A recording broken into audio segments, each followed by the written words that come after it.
ಕೊಳಲಿಯ ದೇಗುಲದಿ ನೆಲೆಸಿರುವ ಲೋಕಮಾತೆ ನಿನ್ನ ಪದಕ್ಕೆ ನಮಿಸುವೆವು.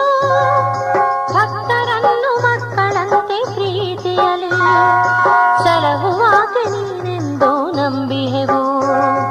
ಕೊಳಲಿಯ ದೇಗುಲದಿ ನೆಲೆಸಿರುವ ಲೋಕಮಾತೆ ನಿನ್ನ ಪದಕ್ಕೆ ನಮಿಸುವೆವು ನಮಿಸುವೆವು.